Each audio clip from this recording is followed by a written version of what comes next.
Hey, what's up guys? It's SudaTechTips here to give you a Premiere tutorial. I'm doing a 2 or 3 part series. I decided to do this one first because I think it's best to get the Premiere in the best working order before I show you the subtitles or whatever else I might make a tutorial on. But today we're starting with workspaces, and I feel like this is the most important part when it comes to editing. People can edit on any monitor, any computer, and they can make it work, but when you have the option to have a better workspace, why not do it, you know? Makes everything easier, makes a lot less time consuming to edit a video. That's what I'm here to help you with. I'm SudaTechTips, your teacher for today. And yeah, we're going to start off here today with workspaces. So I have 2 workspaces that I use. I typically edit on a 2K or 4K monitor, which means that the whole screen will become much smaller or bigger. So that way the text will be smaller, you can fit a lot more on the screen. But right now, I'm on a 1080p monitor because I figured most people are on a 1080p monitor, so I'm going to just do it on here. But a few things if you want to invest in to make editing a little bit easier, get a Logitech G600 for all the keybinds on the side. It makes editing a million times easier, and plus it's probably half my keybinds are on the mouse, not just the keyboard. Get a 2K monitor. You can get them for pretty cheap. If you do get a 2K monitor, you don't need 3 monitors set up. You can literally edit with 1. I've never needed to have Premiere on more than 1 monitor. There's no benefit to it. If anything, it's more complicated and it probably is harder on your graphics card. So yeah, there's only 2 items I'd really recommend getting: a mobile mouse and a 2K monitor. So for workspaces, I have some presets saved. I have one with the timelines on the bottom, and I have one with the timelines on the right. Yeah, it's pretty much a tall timeline, so I can work on audio effects. Typically, I have more audio layers, so I could have just 30 here and just go through them and edit sound effects or whatever I wanted to do. But we're on a 1080p monitor today, so I'm going to try and work on it here. So I'll start with this. This is my most used workspace. I got effects controls, top left. I got source, small enough window, just so that way when you click on something, you can see it here. It's easy enough to see. Oh, essential graphics, which is all you need this for, is subtitling and clicking just one button. Effects, really thin tab. You can see the names, like why not just make it small on the screen. I have project, which sometimes I also put up here. You don't need media browser. I get rid of all the other tabs, like get rid of marker, get rid of media source, audio mixers, a bunch of random ones you don't need. Everything you see on my screen here is all you ever need to edit. So I liked having a long timeline, so if I'm scrubbing through footage, I can see more left to right than I can in this timeline. Because this timeline is super narrow. This is more for vertical editing, adding stuff on top of each other or audio. Okay, that's probably all you need to know about the bottom timeline. Let's do the right timeline. I have effects controls really long because I can edit my presets. I can stack them all up like this. I can go through and see them all without having to scroll. Kind of squished here because I'm used to having this on my 2K monitor, but there's still enough room to reformat it for 1080p. Like, this is probably good. Yeah, this is fine. You can still see your effects names. You have tall timeline. You have this if you need to search something up or scroll down to find something in your project. The timeline doesn't have to be too big. It can be like this because you're just going through and editing vertically if you're on this timeline. But that should be good for now. Let's move into the keybinds. So my keybinds, I'll run you down on my keybinds here. I have 1 set to cut before, 2 set to cut after, 3 to split, so it splits up the footage, and I have 4 for delete. So I pretty much edit like how you'd play CSGO. You have your fingers on 1, 2, 3, 4 for switching weapons. I have them for cutting. This makes it really easy to get through your footage. I have Q set as razor tool, and I have E set as the selection tool, which is the default. I press Q when I want to cut something manually, and I press E to go back to this tool, which lets you just freely do whatever. I have W and S as zoom in and zoom out, pretty much the same as you would have a video game. I have A and D to move left and right, so it moves 1 frame left and right when I press A and D. But if I hold Shift A or Shift D, it jumps 5 frames in either direction. And when I press Shift S and W, it jumps to the beginning of whatever is on a highlighted layer. So here if I press Shift W, it jumps to the left cut point, cut point, cut point. If I press Shift S, it jumps to the right. So I set these keybinds myself. They're not default, so I can I'll put on the screen what they're actually doing if you want to change it yourself. So let's say I have this here. V1 is not selected. Shift W jumps to the first keyframes on the highlighted layers. This is not a highlighted layer, so you can jump to the start points of whatever is selected. And this is really useful for subtitling, which we'll get into in my next tutorial. This one's more to get you situated on the workspace because I feel like everyone edits their own way, and I think I found a pretty efficient way to do it. So maybe there's some tips in here that might help. I have H on my keyboard set to move playhead to cursor, which allows me to freely move the blue marker without having to click on the top. I used to use Sony Vegas where you could freely navigate your timeline, which I really missed when I came to Premiere, which is why I found the option to move playhead to cursor. It's in the settings, but it's kind of hidden. So I set that to H, but I put H on my mouse, so I never actually press H on my keyboard. I just have it on my mouse so that way I can freely move. It's a lot easier to move when it's on your mouse to freely navigate. I'll get into the mouse keybinds in a second though. I don't really use spacebar often. I usually use L on my mouse. You press L once, it plays once regular speed. If you press L twice, it speeds up to double. You press it 3 times, it plays 4 times speed, and so on, which I find it extremely speeds up the rate of watching back footage. I mean, I'm trying to work with more editors now, and the last thing I want them to do is edit at you know, 1/5 the speed that you could if you knew the shortcuts. And there's no tutorials out there really that help you out with production, I don't think. Maybe there is. I've never watched a tutorial. I kind of just figured out this stuff because when I came over to Premiere from Vegas, I was just so irritated with how slow I was editing. So I'm just trying to help everyone out who wants to watch this tutorial here on SudaTechTips. I just woke up, so I sound dead as hell, but yeah. If you guys still use this, if you guys still click on this thing to zoom in and zoom out, please never do that again. It's the most time-consuming thing, having to take your mouse off the timeline. Instead, you can alt scroll, which is where you hold down alt and scroll. But to make it easier, if you do have a mobile mouse, you can put it on the mouse, so it's free scrolling. That's how Sony Vegas was, which is a lot easier because you don't have to move your mouse off of the clip. If you have a tall timeline like this, and you have to click up here to change where you want to go, it's almost impossible to get to the exact frame that you want. I could be right here, I could still move it if I have move play to cursor on, which I've never seen a tutorial about. The only problem with move play to cursor, as I'll get this out of the way now, is you see how when I go frame by frame, it does, it's between frames, like you can tell it's locking into the next frame. With move play to cursor, it's free scrolling, so there's no locking into frames. Like if I stop it right here, it's between the frame, which is gonna fuck up if you're doing animations. Like here, it's gonna put it on the keyframe for here, not here, which is probably where you think it will be. It's gonna be on the one after, if it's not at the very beginning. It's literally impossible to get it at the beginning of that frame. It might be easier if I show you in time units. See how freely this is moving?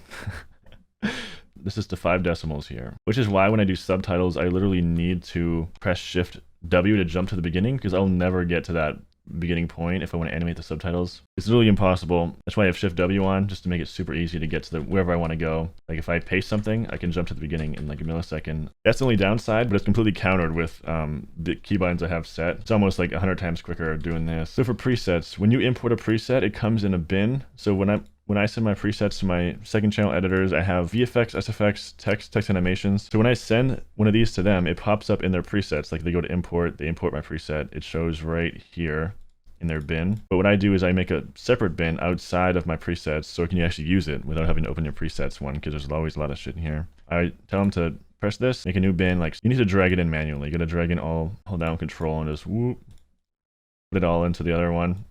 So that way you have them out here, because it's just so much easier to have your presets out in the open. In all my preset bins, I throw in 2 little extras. This is a default transform. This is a default crop. The reason why I do that is because I always find myself searching transform here. And I search like 5 letters before it even shows up. And that's just a lot of letters I could just type when I usually have all these maximized already, so I can just drag it right on. I have it in every bin. I'm all about cutting off milliseconds when it comes to editing, because I never post, and I want to fix that, and I think that finding ways to cut off milliseconds while editing is going to help.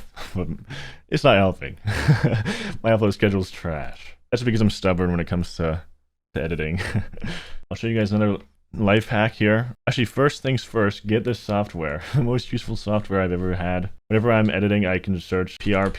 I organize it by date modified. I can see the most recent project files I've been in. These are all crash projects here, like 12, 11, 10. Like I didn't label those. So let's say this one crashed without me saving it. I could open this up, search PR, because it's like the beginning of the format. It would show up with every project file that's ever happened on my computer. And it would also show them in order, when they happen and where they are. You can just open them up from here though. And also the best part about the software is that it loads instantly. There's no buffer. Like if I search Suda, like here's all my files. It was 0 loading time. There's 3,000 files. So here I want to open my template. So I'm going to search template. It does get kind of messy when you have a lot of crash files, but here's my current template. So I'll open this one. But what I like to do while I'm editing, let's say this is my footage here. Let's say I want to add in some sound effects. I like to have a small timeline tucked away up here. It can be this small. It doesn't matter. I have like a presets. I have video presets. I have audio presets. So video presets, I have stuff like I have something like a time card. So let's say I'm editing, blah, blah, blah, and I see a place with a time card. I go up here, I Control C, go down here, Control V. Oh, look, there's my time card that I just brought in from the other timeline. It's easy as that. But keep this on here just to quickly nab whatever I want out of my presets. And I'll show you guys my presets right now. I just feel like every time I talk to a new editor for my second channel, I just have to run through this over and over again. And I feel like maybe I should just make this information public, because there's no tutorials out there that would tell you all this stuff. And I feel like this is the easiest way to get on track for an editor. So here we go. So my presets, I have kind of categorized title cards, custom effects, and overlays. Here's my outro. Here's just like time cards, title cards, whatever you want to call them. Oh, this is just a PNG of a gameplay. It's not actually gameplay. I put it there so I can see what's happening to the gameplay. Like here when someone swears, I have this set, so it like distorts the footage and makes it embossed or whatever it's called. It puts like that effect on it, I forget what it's called. Here's the overcooked one. It just fucks up the gameplay for a second with some audio that I want to keep with it. 5 minutes later time card. This one took a little while to make because of all the pendulums. Here's my custom effects. Here I have an adjustment layer with a nest on top. So here the gameplay, it gets squished into this PNG that I made, open box that I squished the gameplay into. And in the nest, if you open the nest, you can edit the text that's on the screen. So the gameplay isn't altered at all. It's just with the adjustment layer, which has the position movements. So it moves it up to the right here. And then the nest is simply just everything else. Everything else is pretty much small effects I did in my videos that I want to keep. So I just threw them here. Here's just a bit of a zoom out with a bit of a rotate and a flash and the rain and some color correction. To get flash to black and white, contrast and some rain. Awkward. With the sound effects, just to make it easier when I'm going to copy and paste everything. I'm not sure what this is called. So there's just a light flare. There's a lot of options for songs. I was kind of torn on which song to use. Like I could just switch out the song.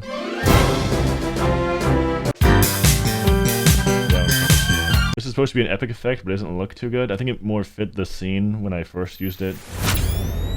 Here's my sponsored segment, which I'm proud of this one. I have the sign swing in with these rustic hinge noises. Here I just throw on some green screens just to grab them if I want them, like a fire, welding sparks, gunshots, just anything I want to use. I can just quickly grab it from here. It already has the overlay on, so just easy to nab. This is what they typically look like though, just like really subtle. I was just skipping through them.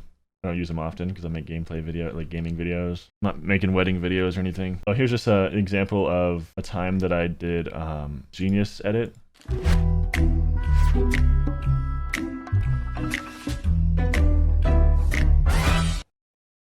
Okay, so I put Discord up here with my timeline, and then I did the lyrics at the same time. Interesting part about this, I'll show you guys real quick. Hold on. The interesting thing about this Discord call is that the entire Discord call is not real. I wasted a lot of time on this. I wanted to make the video flow when I was editing it, so I did a thing where I had to completely artificially make the Discord call. So I'll show you real quick. This is why I'm an idiot, because I don't think anyone would ever go through the effort of doing this. As you can see here, so like Suda off. So if Suda on. So if I disable this, my mic goes off. It's because this entire thing is like, they're all PNGs essentially. I'm already with the mommy. So I made all these PNGs to make it look accurate. That took forever, and I made an entire video like that. Let me pull up the video. Every time the Discord was on the screen, these are all PNGs, and no one noticed obviously, because that was the goal, to have no one notice that this is fake. I wanted it to be on screen, and I wasn't recording Discord, so like how else am I gonna put it on screen? I gotta make it myself. I gotta remake the call.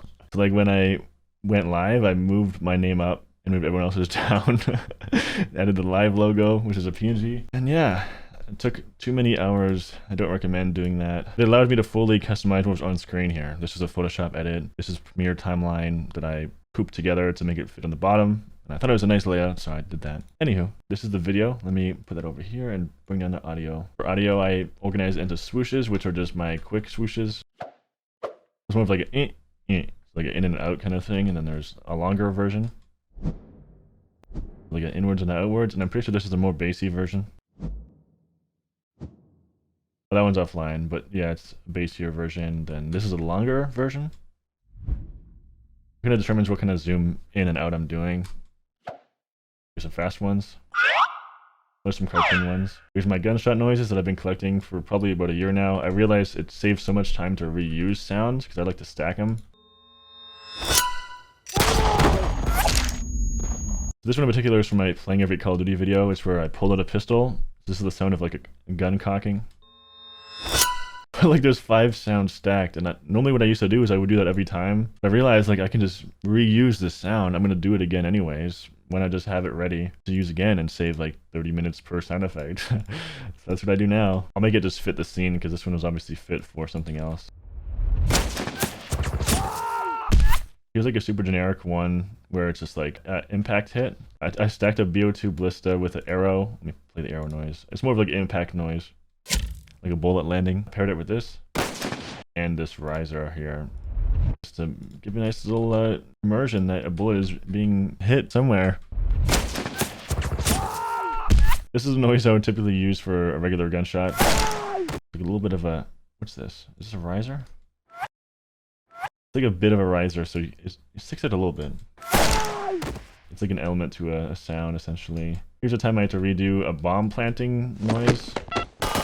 Luckily, I had all the sounds in my computer already, so I just bomb defused. Redid it because there's no game audio. Nice little impact noise. A lot of background gunfire with a few shots hitting up close. I try and mess with the EQ as well to put it in the forefront or background or whatever this scene is, just to make it a little more accurate to what's actually happening on screen. Like here you can definitely tell some of this is in the background. So I would throw on some EQ. Wait, actually I just threw on low pass for this one, but typically I use EQ. I use a swell a lot. Then we have my miscellaneous sounds, which are just random shit put together. I put my own reverbs on it because usually the default reverb isn't matching what I'm going for. I like to have like a nice little drift off, matching the same like pitch, because sometimes if you put like a low pitch on a high pitched noise, it sounds like trash, or vice versa. We have my musical edits. These are just times I put a lot of effort into a song to make it match a scene. Right, like a Young Thug song. Right there it switches, but in the video you couldn't notice it, so I left it because I needed to transition out of this to this part of the song. Like a more submerged noise.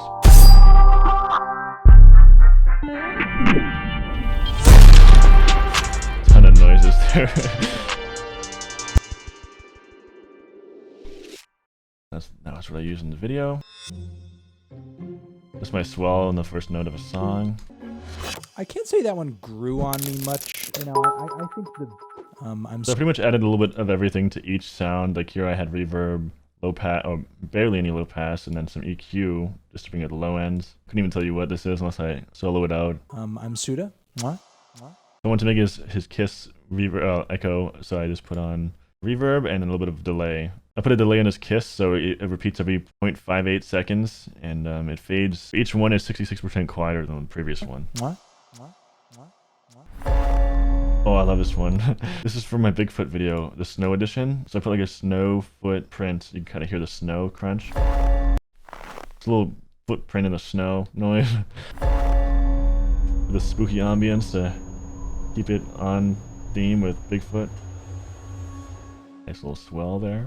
I love editing horror stuff because I have way more horror songs than like comical songs, and they're a lot easier to edit. I think that's it for my templates. So I have that in my template. I also have a template for text, which is down here actually. I just want to show you this for the default timeline. But I'll show you how I use this in my subtitle tutorial, which I'm going to probably end this one off pretty soon and record that one. Presets, I have sounds. I mainly use my text ones and my sound ones. I don't use VFX pretty much ever because I have that template. And I make YouTube videos, I don't make movies, so I don't need to be doing crazy color correction or anything. I think I might just upload this video unlisted. I'm not sure exactly what I'm gonna do with it because I'm not trying to give everyone my secrets, because my friends editors already watch my videos and replicate them. I'm not trying to just have them, you know who you are if you're listening to this. Anywho, I like to be original, and I would want my editor to edit similar to how I edit because I want it to look like my video essentially, and this just speeds up the process and it helps out everybody. It's a win-win for everybody. So yeah, leave a comment.